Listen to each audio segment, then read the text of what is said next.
Tonight, police are investigating the circumstances leading up to an inmate's death inside Her Majesty's Penitentiary. There are allegations that Seamus Flynn was beaten by guards. Now the RNC wants to know what happened prior to his death. And it's back to the drawing board for a new prison. Well, there's no snow and rain on the way for much of the province, but cross-country ski volunteers in Gander are still getting ready for the Newfoundland and Labrador Winter Games that take place later this winter. We'll have that story later on Here and Now. A Catalina couple's fight with Crown Lands is over, but the ending is bittersweet. I'll tell you about that coming up on Here and Now. This is CBC Here and Now.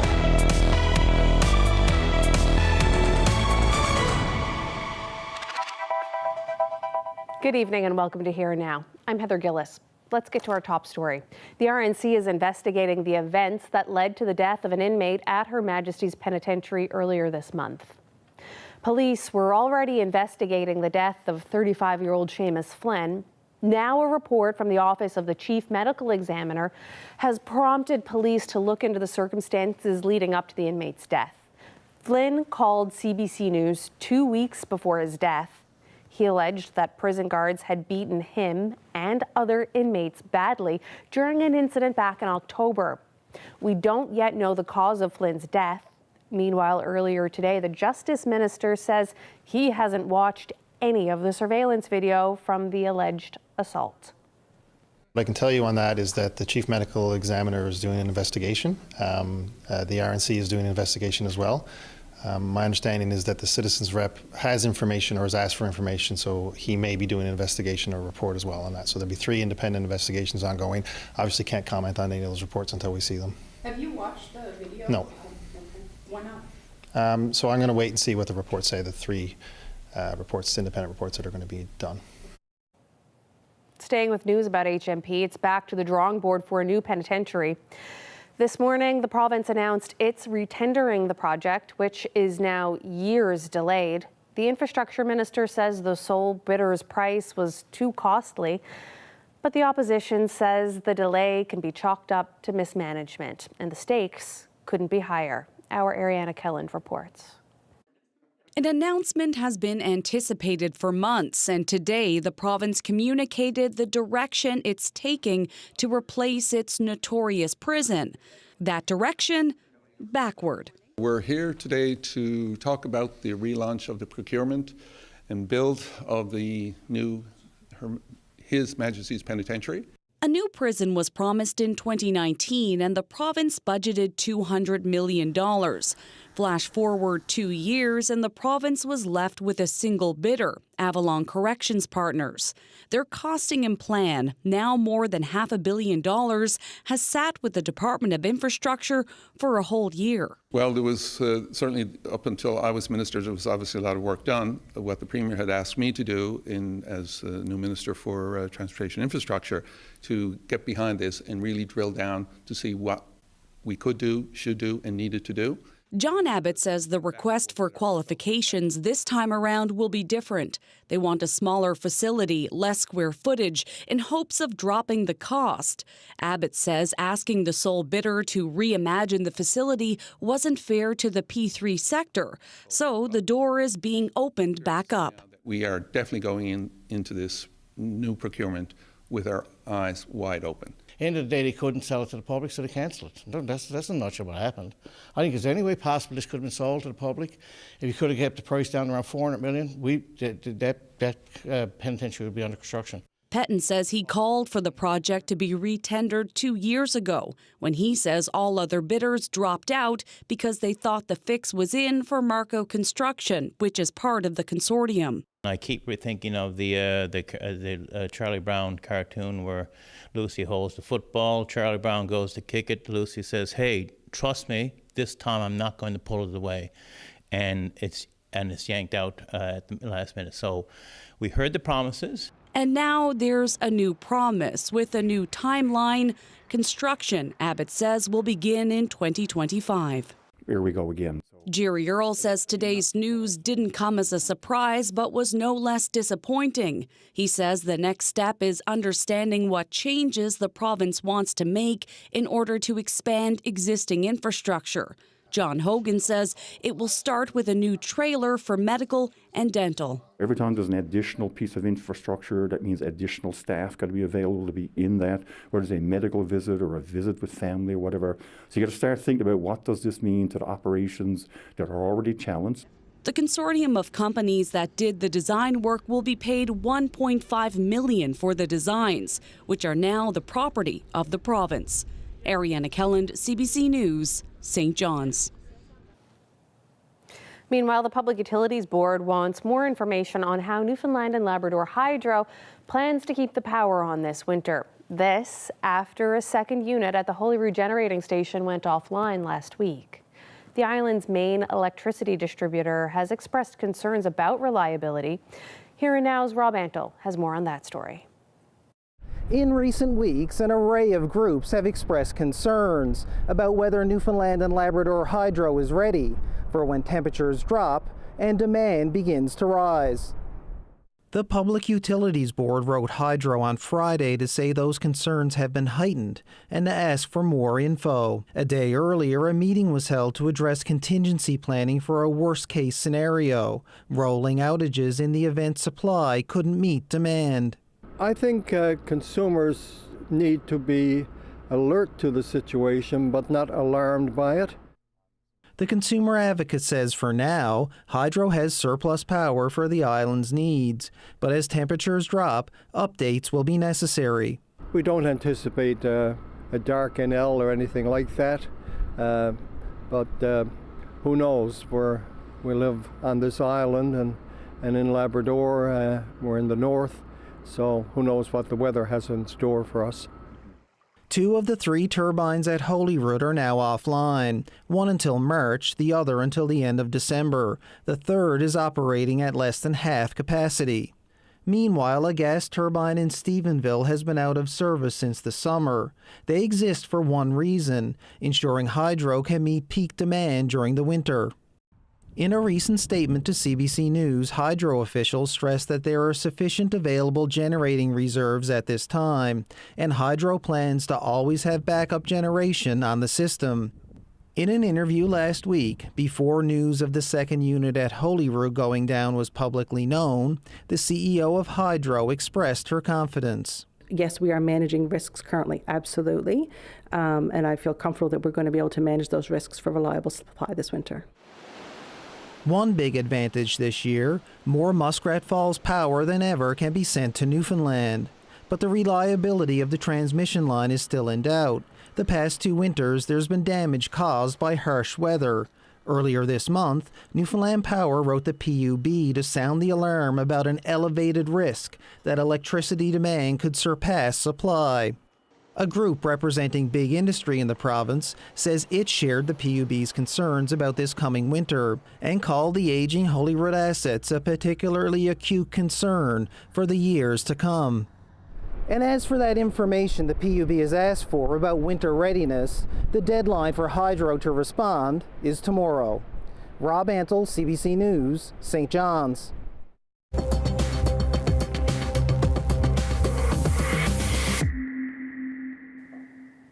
Residents of Conception Bay South will see their property taxes go up next year. The town unveiled its 2024 budget last night. Property taxes are increasing 4%. That's because the town is slightly raising its residential mill rate from 7.3 up to 7.6 mils. Meanwhile, water and sewer taxes will stay the same. The town's total budget for 2024 is $42.5 million. That's a 7.2% increase from last year. Similar to our residents and businesses, we face challenges in keeping pace with the escalating costs intricately connected to the global economy and ultimately beyond our control. While we are on a positive path, economic volatility and equipment delays remain an ongoing challenge, not just across Conception Bay South, but across the province and country. It is evident that all municipalities are contending with increased costs.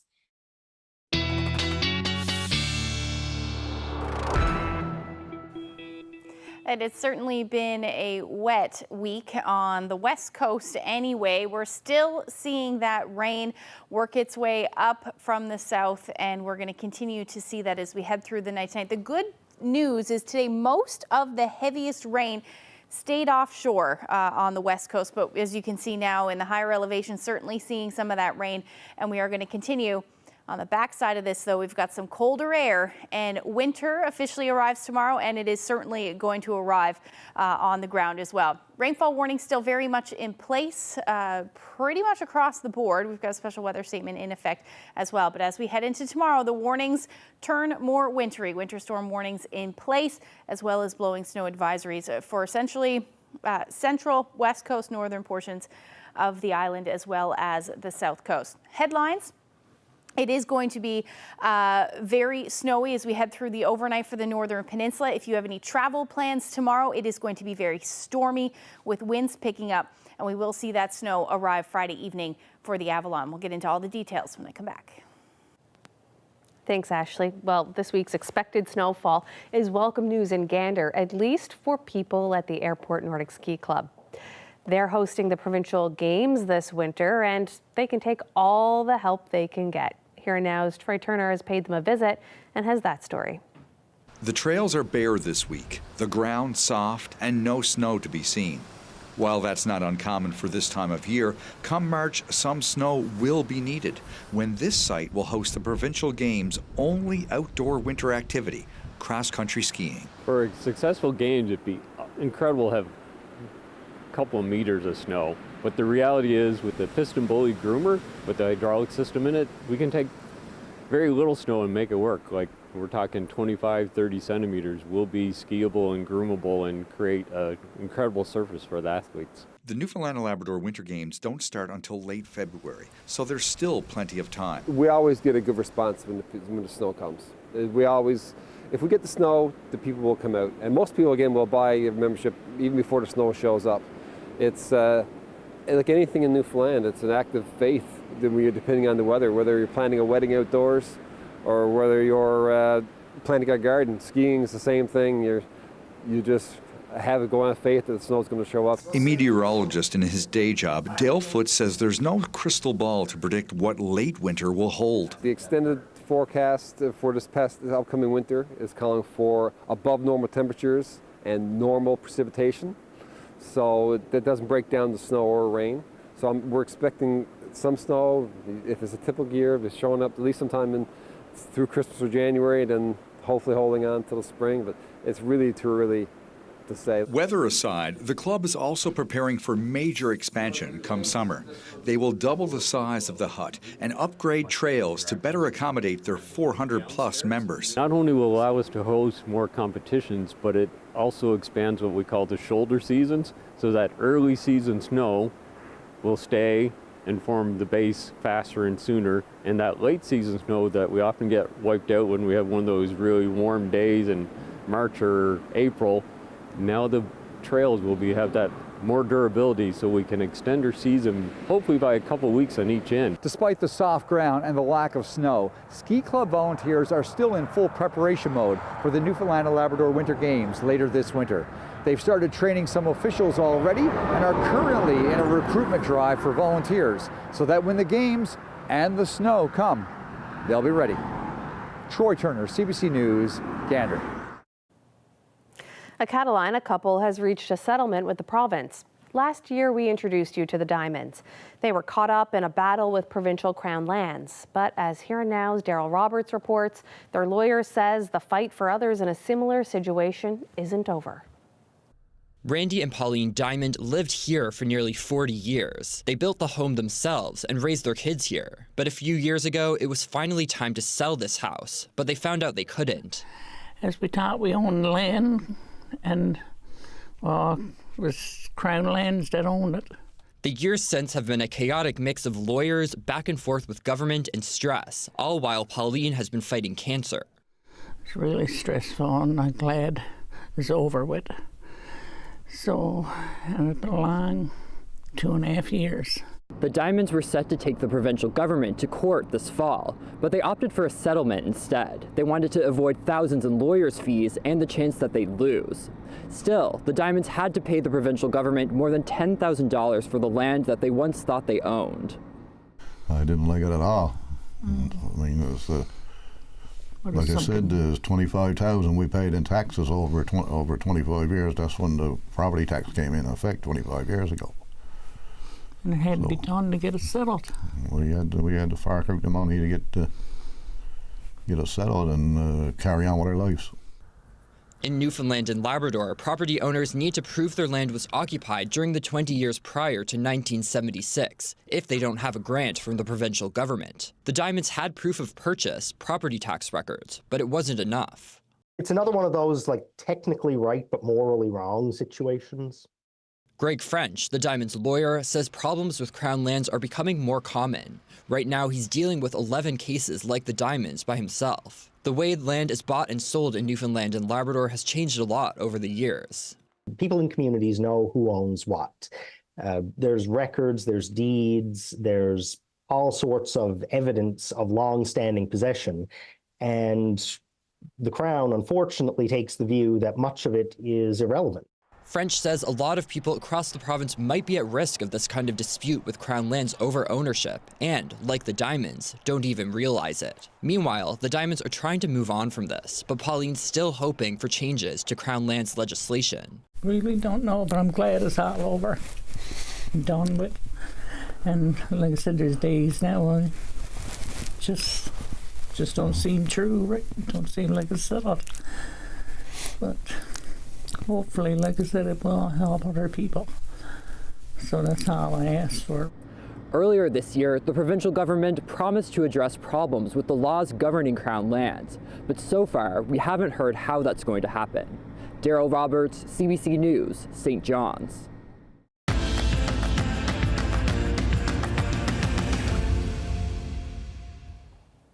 Two Nowashish photographers are working to capture the beauty of the area's land and its people, and they're sharing it all online for everyone to see. CBC's Heidi Adder has more. Nichelle and Aaron Poker spend plenty of time outside in the cold, capturing scenes like this of the Northern Lights. Both Aaron and Nichelle were interested in photography, then Aaron bought Nichelle a camera. So I didn't really like the camera, then I started buying another camera. Then I started learning more about the camera. While she's doing all the pictures, I usually set up for her.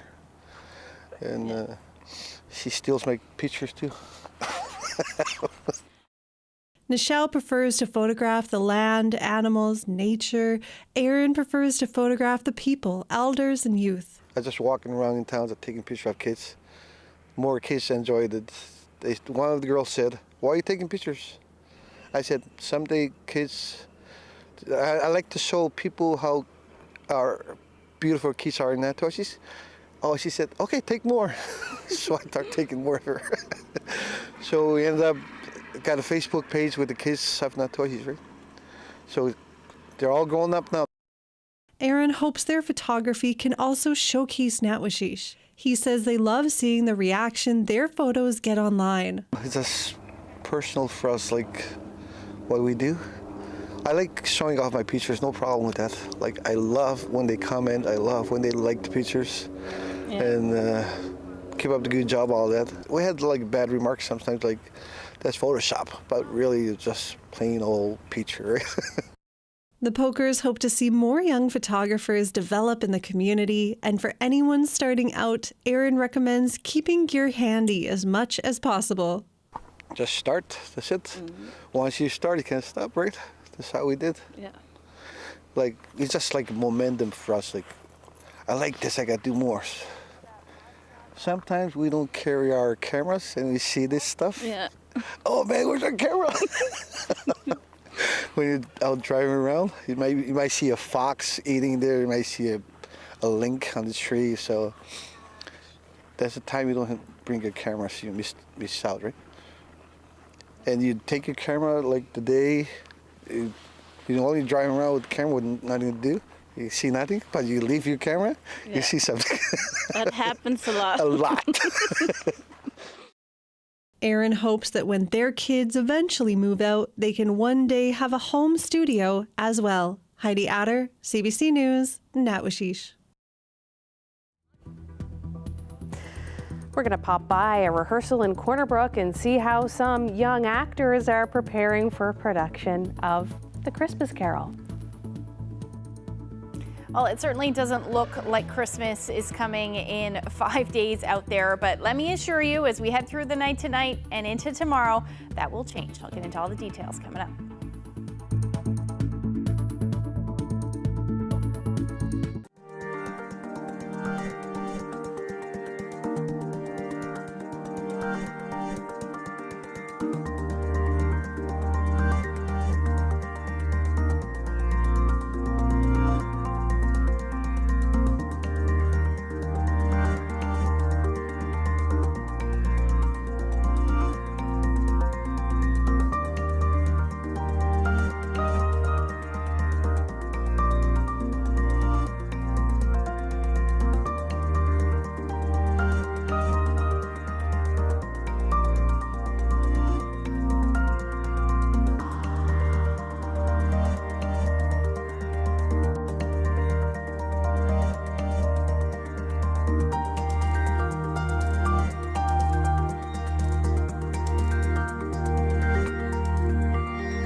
Oh, hello there. Didn't see you sneak in. With the holiday season fast approaching, it's a special time to spend with our loved ones, maybe even open up a few gifts.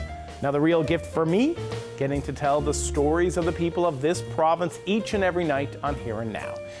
This gives me the chance to introduce you to somebody that you might not have heard about, or to tell you stories that you might not have known.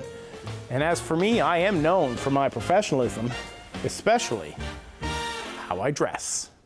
So from all of us at CBC Newfoundland and Labrador, we want to wish you all the best this holiday season.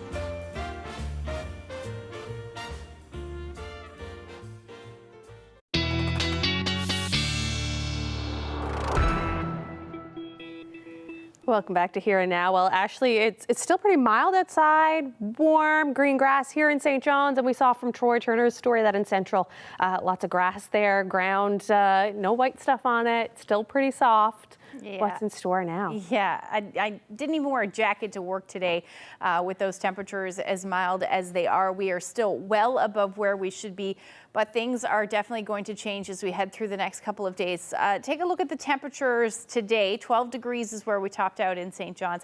Now you head towards the west coast. Those temperatures were mild to start, but they have certainly since dropped around 12 degrees in Corner Brook today. Temperatures are starting to drop up across Labrador, still at about 11 degrees this morning in Mary's Harbour. But if we take a look at where you're sitting now, that temperature has dropped down to 4 degrees. Some of that cooler air working its way down for the west coast as well, down to 5 degrees in Corner Brook and 8 in Port aux Basques at the moment. So still a beautiful 10 degrees in St. John's. Certainly doesn't feel like winter arrives tomorrow, but it is. It officially arrives tomorrow night at 11:57 Newfoundland time. And we will see some of the shortest days of the year. We're sunset around 4:11 p.m. We're going to stay there for a little bit, and then we're eventually going to start to see those days get a little bit longer. So that is the good news for winter arriving, but it is certainly going to arrive on the ground as well as we head through the night tonight. We can already start to see some of that snow showing up on the satellite and radar there just offshore at the moment, affecting parts of northern Quebec there, or part of Quebec, I should say. But we still have that rain to deal with as we head through the overnight. Starting to see some of that heavier shower activity, definitely in the higher elevations on the west coast. But this is just going to continue as we head through the overnight tonight and slowly move its way east. You can see there still showing a lot of rain, anywhere from 100 to 130 millimeters by the time we get into your Friday morning for the, this should be through Friday, but definitely into the higher elevations there through Central. Even as much as 50 to 70 millimeters through the night tonight as well, for areas like Grand Falls, Windsor, and then somewhere between 20 to 30 millimeters as you get towards Gander. Now, in the metro area, we will see that rain arrive tomorrow night. It's still going to take its time. And you can see that on the future tracker in a few minutes, but temperatures are going to continue to drop as we head through the overnight tonight on the northern peninsula as well as the west coast, anywhere from 0 to about 1 degree. Hanging on to those mild temperatures though, 6 to 9 degrees as the overnight lows through Central and the west coast. A chilly night up across Labrador, definitely dropping down to about -18 in Lab City. So you can see it on the future tracker where we start to see that change in temperature and also the transition through to snow. So overnight, you'll start to see that for the northern peninsula.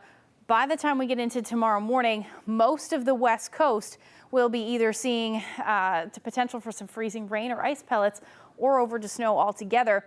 Still seeing that heavy rain through areas of Central and then slowly creeping east, that transition as well. So we could see some extended periods of either freezing rain or ice pellets through Central. Most of the west coast at this point will be seeing that snow. This will also be accompanied by some fairly strong winds tomorrow, anywhere from 60 to as much as 70 kilometers per hour. The rain will officially arrive later in the evening for eastern Newfoundland, and that rain will be heavy at times. And again, we're still not seeing that snow on the metro, in the metro area rather, until we head into basically Friday evening.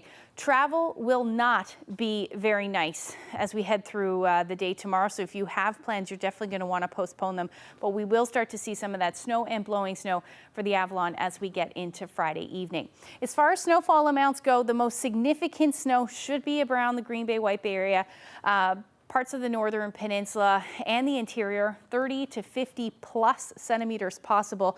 It drops off fairly quickly, but still anywhere from 15 to 30 centimeters for the west coast, and then potentially as far east as Gander, and then between 10 to 15 and much less than that for the Avalon, but 5 to 10 centimeters. Definitely, we still may see a white Christmas, so that's good news there. Temperatures tomorrow, 8 to 10 degrees. You head to the west, much colder rather, around the 0 degree mark, and significantly colder up across Labrador. We'll talk about the long range forecast when I come back. Thanks, Ashley. Ebenezer's Crooked Ways come to life on the stage in Corner Brook tonight, and it's all a part of Open Door Theatre's rendition of A Christmas Carol. Open Door Theatre is a new production company on the West Coast focusing on youth, theatre, and music. Here and Now's Colleen Connors stopped by a rehearsal at their Arts and Culture Centre where she met a young Scrooge and some carolers. Good tidings we bring to you and your kid. Good tidings for Christmas and a Happy New Year. My name is Adam Brake. I'm the artistic director of Open Door Theatre, and I'm playing Scrooge in this production of Christmas Carol. Bah humbug. We just thought it was a great Newfoundland version of this Christmas ghost story, which I don't know if you've been following Open Door along the ways, but we love ghost stories. So it just felt really appropriate for our first big show at the end of this year to be a ghost story. I don't matter much to you, do I? You found something else that you loved more than you ever loved me. More than you ever could love me. What if I replaced you with? Money. So basically I'm just trying to work and just trying to make money. This is the point in Scrooge's life where he's just he doesn't care about people anymore. All he wants is to get richer and richer. So that's what I'm doing.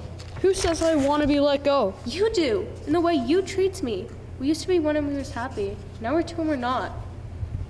It's just a fun theater company for kids where we get to just fool around most of the time.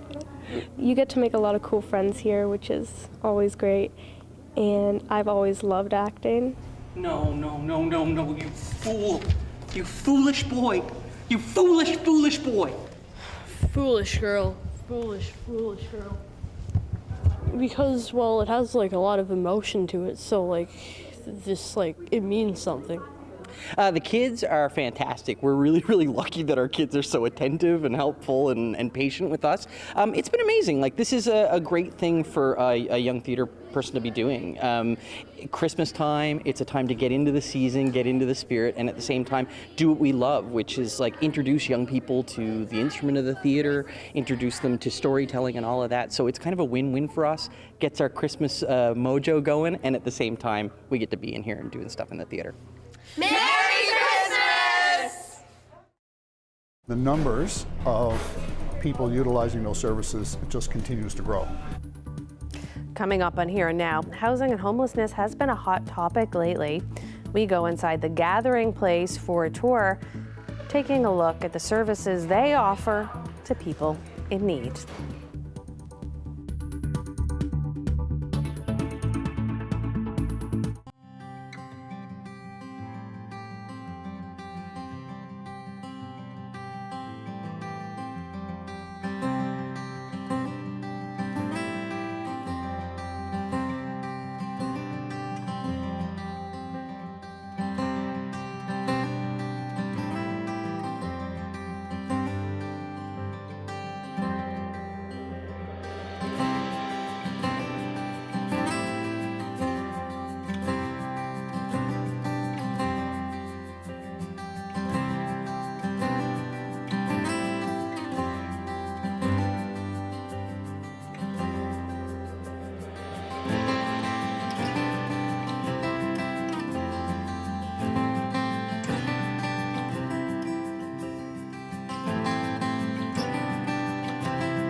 Welcome back to Here and Now. Advocates have launched a fundraising campaign for those living in a St. John's tent encampment, and the goal is to raise enough money to purchase a temporary shelter unit. Now, many have been raising concerns about safety inside local shelters. Last week, Paul Davis, the executive director of the Gathering Place, took us inside that facility and addressed some of those fears about violence and drug use in shelters. Tonight, we get a closer look at how the Gathering Place operates and meet some of the people who provide its daily services. So Carol, this is the dining room, the ever famous dining room, which was really what started the Gathering Place in the beginning, when the Sisters of Mercy and Presentation Sisters wanted to provide basically a bowl of soup or a hot meal or hot lunch to somebody who needed it almost 30 years ago. And we've grown so much, since then. So this has become, the 3 times a day. This is a really busy place. We serve breakfast, lunch, and dinner 7 days a week, 365 days a year. And the numbers of people utilizing those services, it just continues to grow. What kind of food do you serve here, and how do you decide what to serve? Oh, it's multicultural. It could be anything, whatever we have that I can utilize. It could be Mexican, it could be Indian, it could be anything at all, Americanized, chili dogs. As long as it's healthy and we're utilizing all the product that we have. It's extremely rewarding feeding all the people that really need to eat. It's at the same time, it is a little sad knowing that so many people need food. And that's a major worry that we have, and we're always looking for donations. We're always looking to be able to feed everybody that we can. We don't ever want to send anybody away without a meal or anything. That's the big thing here. I mean, we're doing it all for the good reasons, but it's still heartbreaking when we see there's such a big need. And volunteers quite often reflect on how often they hear thank you. And thanks and appreciation. And sometimes our guests will do things for them. We have one guest who likes to sketch and draw, and he quite often will bring a sketch pad and he'll draw something relevant to what he just had for lunch, and he'll give it to a volunteer or an employee to say thank you for this meal today. So very appreciative, like I said, very thankful, and it's really like it's a real combination. It's almost like an orchestra that sometimes may be a little bit out of tune, but plays well together when you have guests, volunteers, and also staff working together. So this is an area that's a private part of the building, which we have shower services available. Every day I get to reflect on how privileged I am, how fortunate and how lucky I am. And this is one of the areas where I think about that quite often. I got up this morning, like most of us did, and I got out of my very safe, warm, comfortable bed. I go to my washroom where I have a clean toilet and a clean sink and a clean shower. I get ready to go to work. I find something I want to wear today. Well, there's people in our society who don't have any of that. They don't have a clean bed.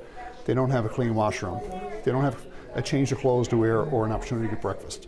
So for many people, this is where the day will start. And as you can see, they're fully accessible and they're very well maintained. How many people will use these in the run of the day? Well, we could have dozens who come in here, and varies from day to day. Depends on sometimes how cold or wet someone is, or how long it's been since they had a shower. So this isn't like a usual thrift store. No. What's the difference? Well, a thrift store you would have to pay for it, and here you don't. Everything's free here. We offer anybody that's getting homed from our shelter or who just needs household items, we have them here. Now we also have a stash put away for when they come in and they don't have anything, so I can do up a box. We have footwear, Christmas decorations right now, clothing for every size, from extra small to 4XL. We have some toiletries right here. We're just restocking the toiletries. And when they have nothing, this is life for them, it means so much. We have guests come in here that leave so upset really, because some of them are embarrassed to even ask for things, but we accommodate them. Well, it's opened my eyes to what actually goes on in with the homelessness and in poverty addictions. Until you work in this area, you don't really notice it, you don't know it. And when I came to work here 3 years ago, I'm going to tell you, my eyes were open. I saw things in a whole different light. How so? Well, it changed how I think about, when you're walking down, Water Street or downtown and somebody asks you for money, you're kind of thinking, but now, I know what they want it for, but it's a struggle, it's survival for them. So that's how I feel. I've gone through some hard times in my life. I ended up actually staying downstairs in the shelter for 9 months, and that's why I come volunteer to give stuff back and just to help out. And what sorts of things do you do? Mostly I'm here in the boutique, like I said, pretty much every day, and if they need hands with heavy lifting and all that kind of stuff. First it was hard, like I said, after being in the shelter by myself, I was just pretty much saying to myself, so I came up here, talked to Joanne, Lucille, they let me come in here, and I love it. I love helping people. What was it like for you being in the shelter? Hard. Just, it's a homeless shelter, it's not bed of roses any way you look at it, but they do the best here. They make sure you get fed, they make sure you're taken care of, so no complaints on that end. And how have things changed for you since you started volunteering? A lot better, a lot more purpose in my life. Can you tell me a bit more about that? Just instead of waking up and being up for an hour and then sleeping all day away and then up all night, and now I got something to get up and do during the day. And how do you feel when you leave here? Tired.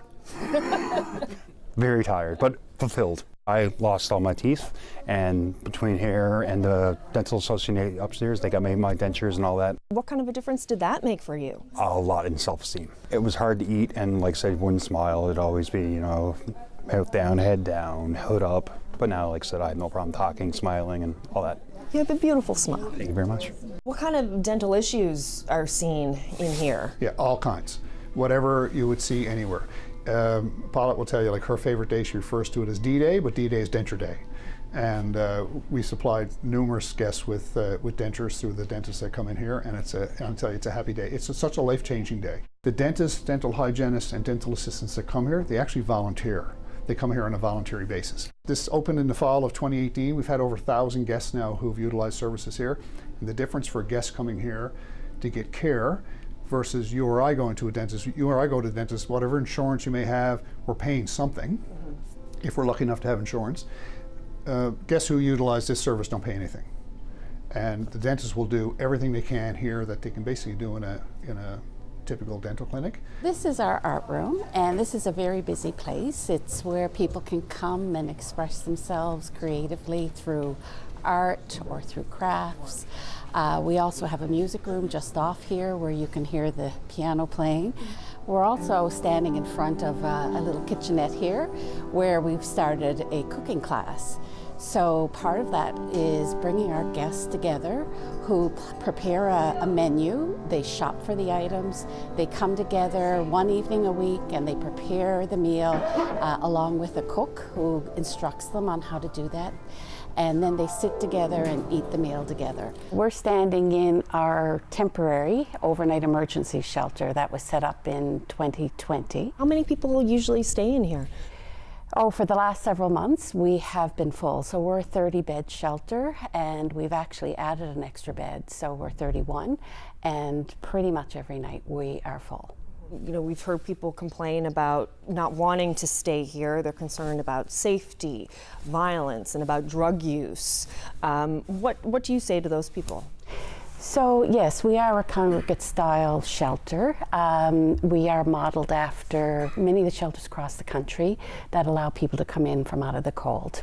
And we strive to provide a safe, secure space for people to spend the night. We look at that safety through our staffing. We have 3 staff who work here every night. We have security who work with us every night as well. So we try to create the space that's safe both physically and psychologically, emotionally for people staying here. So staff are here, like I said, throughout the night to provide that support. We are a harm reduction focused low barrier shelter, so that means we don't have many expectations when people come in, other than they're respectful in the space, that they respect themselves, others, and the space that they're in. As long as they can do that, they're welcome to stay with us. But being a harm reduction focused shelter means that We don't require that people be absent when they come in, so for some, they may still be very active in their addiction and they may need to use throughout the night, so we do allow people to come and go as they need to. We have a permanent shelter in development right now that will be open next summer. And our plan for that shelter is to have partial walls around each individual bed and still congregate kind of spaces for a shelter, but we'll have half walls around them. Plan is to put power in them, so if someone needs to use power to charge up their phone, or if they happen to have a laptop or something like that, because some people do, and they don't have anywhere to charge them, they can use our Wi-Fi then. But if with a half wall around, it'll give you that privacy, but yet our staff are still able to rise above that or and stand and be able to scan the room to make sure that people are safe. So we're again trying to find that balance of maximizing the space, put as many people as we can inside, but doing it in a way that's going to be safe.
Welcome back. Returning now to our top story and how the province needs a plan B for HMP. Government is again looking for someone to design a replacement for the aging prison. It says rising costs have made the previous plan unaffordable. It's looking for a smaller, more traditional facility. The minister fielded questions from reporters earlier today. the costs were escalating. We were looking at comparators across the country. There's some new prisons being built. So we've, based on that, we knew we could and bring back these costs. Will this impact the quality of the facility? No. Are you concerned at all that you run the risk of again getting a single bidder and again the price is continuing to go up? I mean, what's to say that it will be cheaper, like that the prices aren't just going to keep continuing to escalate? We don't know, obviously, until we receive those proposals. But I think it's fair to say now that we are definitely going into this new procurement with our eyes wide open. And so we will be able to evaluate those numbers when they come in a more realistic fashion than probably in the past. But we will then have to accept what the market is telling us are those costs. But eyes wide open compared to what? Like, what did you go into it with at the beginning? Like you've had it for a year. Yep. What's the difference? But as I said, we've really drilling down into these numbers, and we're not going to take things at face value. We're doing the comparators. Right now, we're building the Mental Health and Addiction Center, so we have that data and information to guide us. We're looking at what other jurisdictions are facing, and so when we get these proposals now, we will have those as reference points to make sure when we go back to Cabinet with a number, this is it. The other part of the exercise we're doing, and will be doing, is that we will be setting a cost limit on this facility, and we'll ask the proponents to bid against a maximum ceiling. And we're finalizing those numbers, and we'll finalize those in the new year. How will this impact timelines? Yeah, timelines. How will it be? Well, based on what we have now, we will be, as I said, we will be in the position to start construction in 2025.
Hello, I'm John Gushu. I work with CBC Newfoundland and Labrador in St. John's with the digital team. We'd like to wish you a Merry Christmas and Happy Holidays.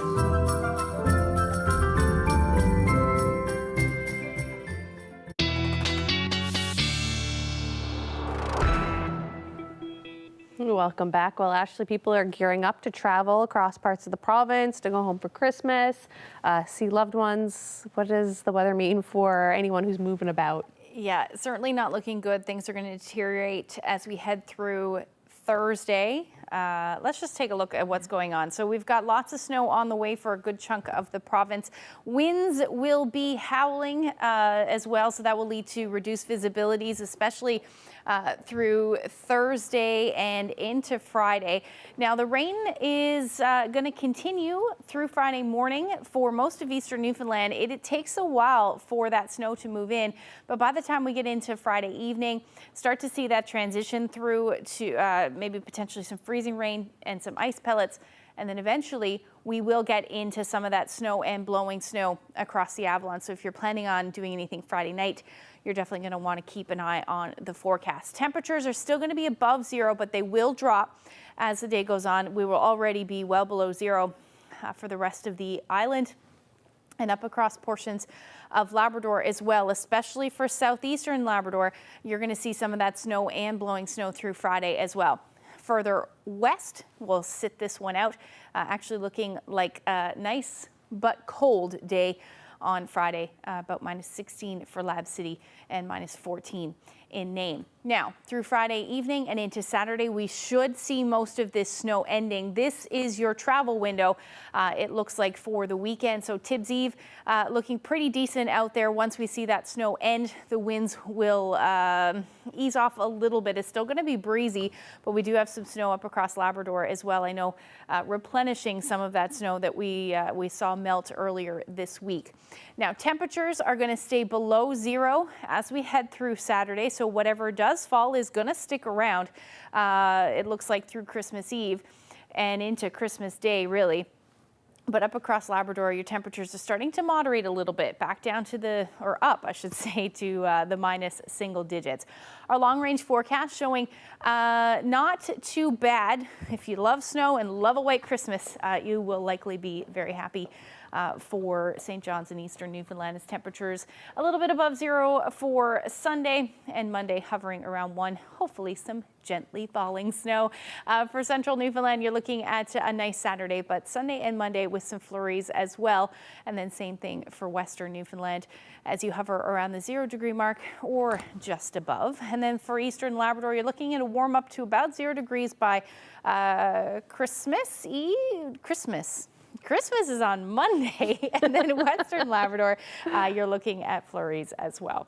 Speaking of some Christmas lights, this is Bowring Park, a lovely shot, definitely a must-see through the Christmas season, or holiday season, I should say. Stuart sent this lovely shot. If you have any weather photos that you would like to share with us, you can send them to my Facebook page, but the best place is to email them to nlphotos@cbc.ca.